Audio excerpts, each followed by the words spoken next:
Hi everybody, and welcome to another edition of We Are Selling. When we look at our sales career, it's a journey.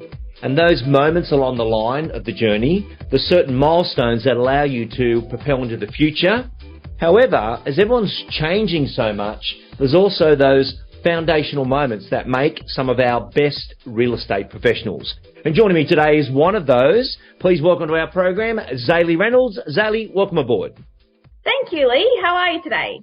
Zali, I'm very well. I'm very excited to have you on audio because you've been listening to audio for so long. I have, yes. I'm a big podcast audio fan. You started in your auntie's real estate in WA. You were 18 years of age. What happened after there? I made the decision that I wanted to kind of see the world and move to the big smoke. And so I moved to Melbourne and then got a job in real estate there with a small agency. Was there for a couple of years and then joined a larger firm. And after being with a couple of firms, I now have my own real estate business. What an amazing journey. And we'll get to where you've landed today.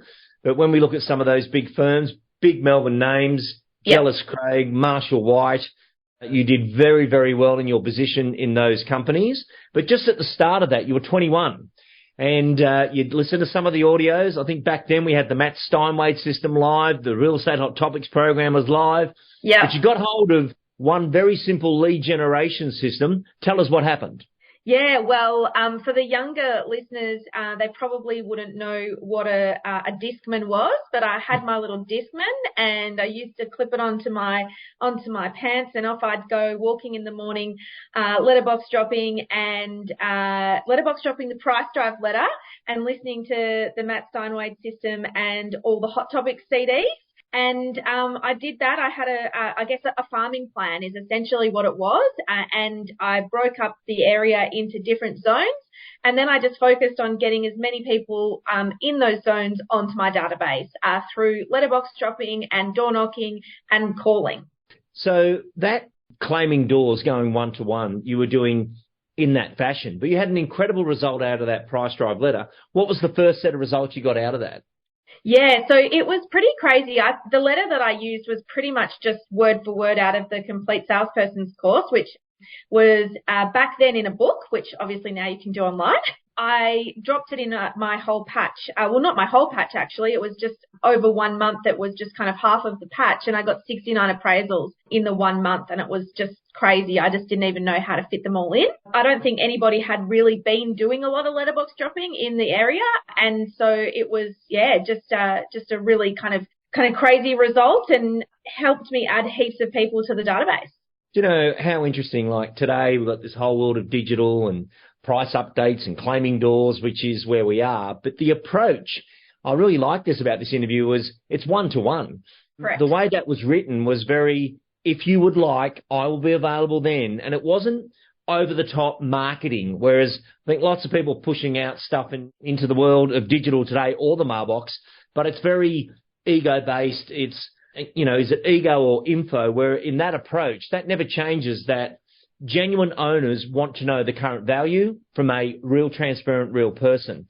And I think you just locked into that beautifully. The career launched. You then went on to be a director, one of the top female selling people in those brands.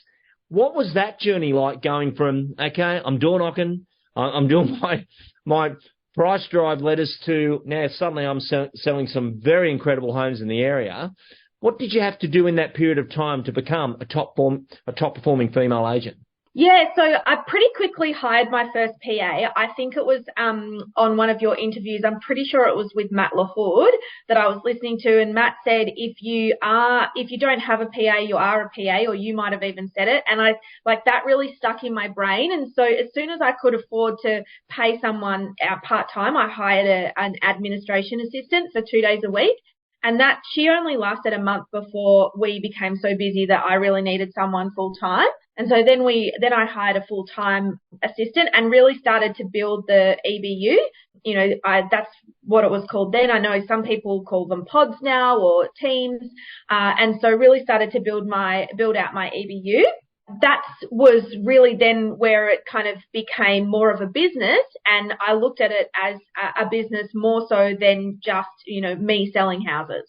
Yeah, and what an interesting part of your journey that you can see the bigger picture of the people around you, and we call it like the leverage agent that works alongside you today.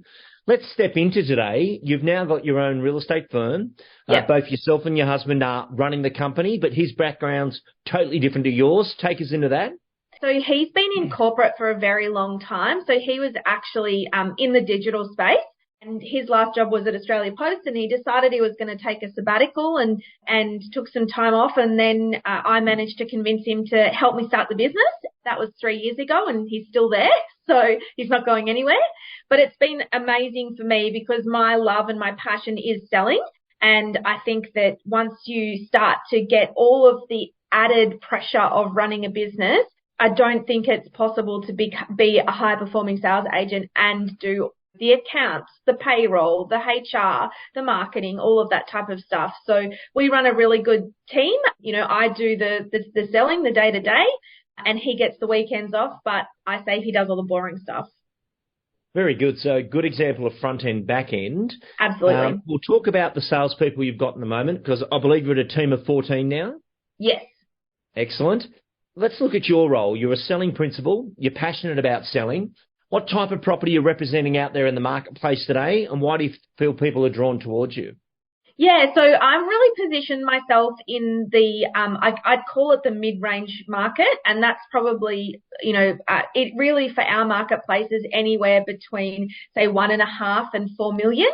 I know that's probably not mid-range for some of your listeners, but that for the area I work in, that's kind of mid-range. So we don't have a lot of the over 4 million stuff sell, and it's not my bread and butter, and we don't do a lot of apartments. And I think that's been really good for me just to be in that mid-range because that's the market that turns over. So even when the market's slowing down, when there's not as much stock available, when prices are down, which is all something we're dealing with at the moment, people still have to sell. There's always divorce, unfortunately. There's always people that need to move because they need more space. And so really that mid-market has been very, very effective for me. How many properties would you carry at a time, given your commitments as a principal as well? What's a good stock on hand for you? It ranges depending on the season because the Melbourne market is very, very seasonal. So in spring, it's much higher than, say, January or July. But I tend to sell anywhere from about 80 to 100 properties a year. I have a team that work directly with me to assist that. So it's not just me selling that many houses. I also have co-agents that work with me. Very good. And with the other agents of the business now, those that have come attracted to join you and be part of your business versus the many options in Melbourne, Melbourne's not short of a real estate business anywhere, and there's a lot of independents and some of the bigger brands down there now as well. Your life's come full circle. That 21-year-old girl who turned up to a very famous brand and has to crack her own way to get through, you're now that leadership role looking at people coming in. In your life experience of an agent and as a professional, and by the way, that's an enormous amount of deals you're doing per year. Congratulations. What's your advice back to the agents now to get them started? What's the sequence or rhythm that's going to allow them to progress and have a professional career with yourself?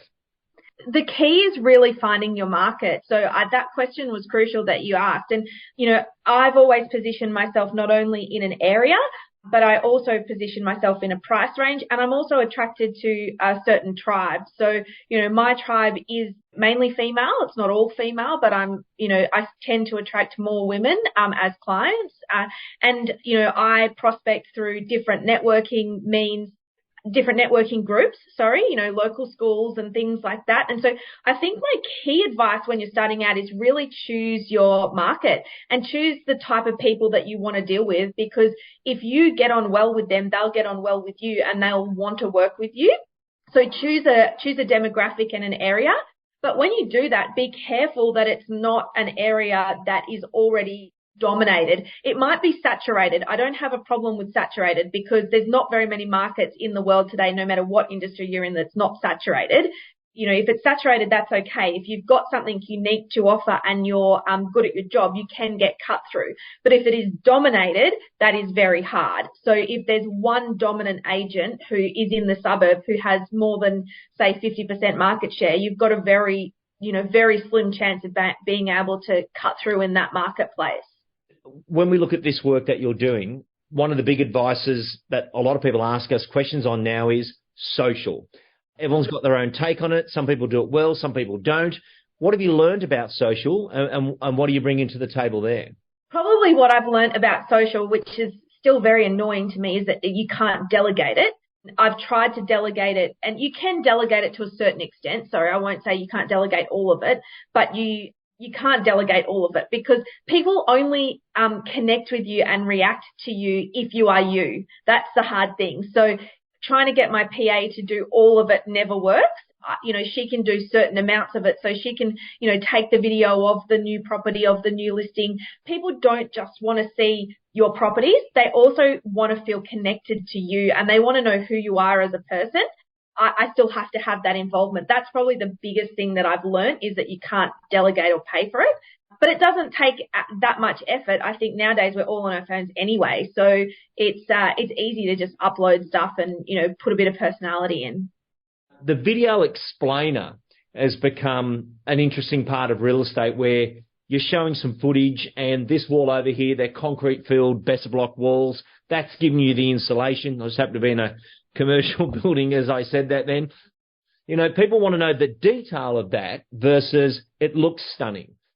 Final questions for you, but what's next on your learning manual? What's next on your focus list that you want to bring into the business now? What is really next for me, I would really like to create a more structured system for onboarding my new agents, because I think there's some awesome people out there who are potentially really good at real estate, who, the old days, and it does still happen, unfortunately, where an agency hires a real estate agent and they get a phone and a desk, or, go do some opens. And I think that there's a real missed opportunity with some people who could be really great. So I'm in the process of building that system, that 3 month to 12-month system, where we take someone from, not being in real estate or not being a performer in real estate to being a performer. And that's probably what I'm really enjoying at the moment, in terms of growing people, taking them to the next level. So yeah, that's probably the focus for the next little while. Oh, and finish building my houses. My goal is to build. The reason we started Shelter was to build houses. And so, I'm at 52 and I want to get to 100. So that's my next goal. Just explain Shelter to us. So every 4 houses we sell at Shelter, we build a house. So we currently work with a charity called Global Village Housing, which is based out of Cambodia, and we build houses for homeless families over in that country, all over the country. So that's just my way of giving back, because I think that, in this absolutely blessed industry that I have been lucky enough to find myself in, I think that we have a responsibility, a social responsibility, and everybody has a different passion, whether it be climate change or animal rights or whatever it is. But my passion is housing. That's what I love. So yeah, so that's what I'm aiming to finish building 100 houses. Absolutely love it. But I want to thank you for joining us on the program and sharing your story with us. Thank you for having me, Lee.